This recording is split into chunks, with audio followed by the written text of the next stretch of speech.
Their joy in suffering. Dear friends, in today's liturgy, taken from the Acts of the Apostles, chapter 5, verses 34 to 42, we hear of the joy of suffering, humiliation, and pains for the sake of the name, for the sake of Jesus, for the sake of the good news, for the sake of our brothers and sisters, for the good of others. As you recall, in the previous moments, the apostles have been persecuted after the death and resurrection of Christ because they have many followers who are embracing the good news. They have been preaching good news and they have been persecuted for doing good. And even to the point of being imprisoned, put in prison, how painful it could be for them and how it is for us when we are persecuted for doing good and humiliated. But they never gave up. So my brother, my sister, no matter what you are going through, as you evangelize in home with all the challenges, of course, when we are evangelizing, not everything will be easy. There will be a lot of misunderstandings sometimes.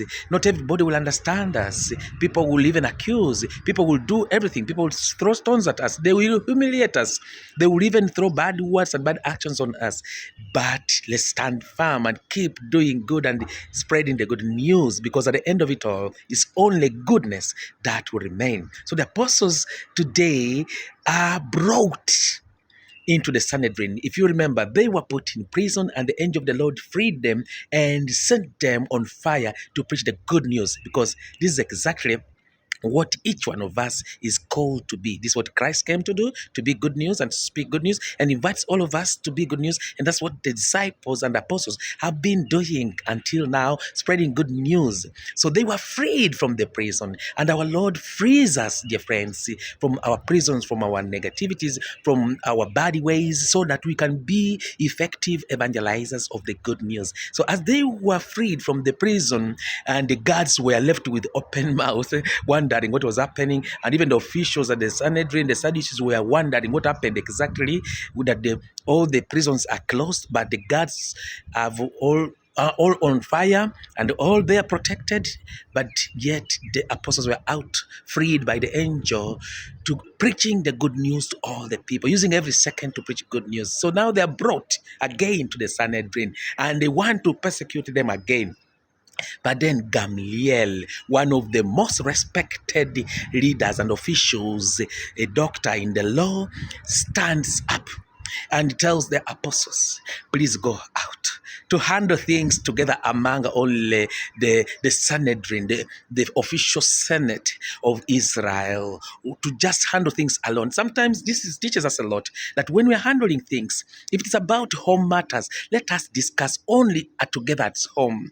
Maybe as there are matters we can discuss only as husband and wife. There are matters we can discuss as family and never out of these family cycles.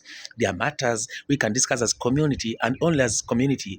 And so we see Gamaliel, out of his wisdom, saying, apostles, first stay aside. Let me talk heart to heart with the people that I am with, the leaders, the Sanhedrin. He, as the doctor of the law, spoke and said, Hey, be careful what you are going to do to these innocent people who are spreading good news. Be careful. And here he also teaches us to be careful how we treat each other, with respect, with prudence, to know when to say and what to say. He knew that this message was only, first of all, to these official leaders who had their own language. And he tells them, be careful, my brother, my sister, be careful the words you speak. Be careful the actions you speak to the people who love you so much. Sometimes we may hurt them too much. We may even scatter them too much. Let's be careful to know when to say, what to say, and where to say, and to whom to say. And so he speaks, be careful when you're treating people who are doing good. There are many people around us who are doing good at home. Husbands are doing good to their wives. Wives are doing good to their husbands. And the friends are doing good to each other. Be careful what we say and what we do, especially if it has to do with hurting the people who help us to do good and to be good. Let's remember those who have always been there for us. And let's be careful what we say to them. Let's be careful what we do to them. Let what we say to them be encouraging, be nice. Let's encourage them to do good. So this is the wisdom of Gamaliel, one of the leaders. They are very esteemed. He says, be careful what you are going to do to these innocent, good people. It's like saying, please, allow them do good. My brother, my sister, allow others to be good and to do good and to share that goodness. Don't block them. Don't block them with your negative words, with your horrible words and your horrible actions. Allow each one to do good, however small it is. Let God be the one to judge. You just do good and help others to do good. Don't get tired of doing good so that good can expand and spread, reaching everyone and returning even back to me. Allow people to do good, and be careful what you say, be careful what you do, especially if it's a negative thing you are saying and a negative and terrifying and discouraging word and action that you are doing. My brother, my sister, be careful. This is what Gamaliel said. Why to be careful? He gave two examples of people. One of them is Theudas. He claimed to be important. He collected over 4,000 people, and when he died, all the people scattered. This is what happens. If something is human, it will remain human and people will scatter. If it is from God, it will remain. And now another example he gives is Judas the Galilean. He attracted crowds and supporters. Sometimes that's what happens. Sometimes when people have their own egoistic, negative, bad ways, they seem to be making a lot of noise and attracting many people. And like it happens to this Judas of the Galilean. And he attracted many people. And when he died, everything scattered. So this is what now Gamaliel, giving these two examples, speaks to the Senate and say, be careful when you deal with these people who are spreading good news and doing good. Be careful, because you find yourself, first of all, fighting against God. First of all, you find yourself also not at all even withstanding their power. Meaning when God is working through us, nobody will stand our way. Some people will tend to be winning, but at the end of it, God will win them all. Be an agent of God by supporting those who are doing good news, not an agent of the evil who is trying to pull down others who are building up the good news, building up people's hearts, building up people's lives, and you are there, instead of supporting, you are blocking them. And so Gamaliel with his wisdom says, be careful, don't fight against God. If these things are of divine origin, if their preaching is of divine origin, it will remain. You will not do anything. You'll even kill them. You'll do whatever you want, but you will not destroy them. It will remain. The good will remain. And so he managed to convince the Sanhedrin, like by speaking like, if it is of human origin, what they are doing, it will scatter like it is scattered. But if it's of divine origin, nobody will stop it. You'll find yourself fighting against God. My brother, my sister, are you fighting against God by blocking those who are doing good? If you do block and discourage those who are doing good, you are fighting against God. And you know God will handle you very well. Will handle you. Will be paid by the good actions we have done and also by the bad actions and bad words that we have used. Don't fight against God. And one way to fight against God is to fight against the brothers and sisters. Encourage others, because the others are the image and likeness of God. Encourage them. Don't fight against others. Don't fight against your brothers and sisters and friends. Even if we don't agree on some things, don't fight. Just discuss, dialogue. Know that we are different. I don't fear the differences. Let's put our differences together. Let's put our different opinions together to enrich each other with our different ways of thinking and doing things. Let's not look at our differences as a threat. Let's look at our differences as a blessing or an enrichment, where we share different gifts that you have and I don't have, and I have and you don't have, where we learn to be patient, where we learn to grow together, where we learn to sacrifice, where we learn to let go. Who said that I have to be always right all the time?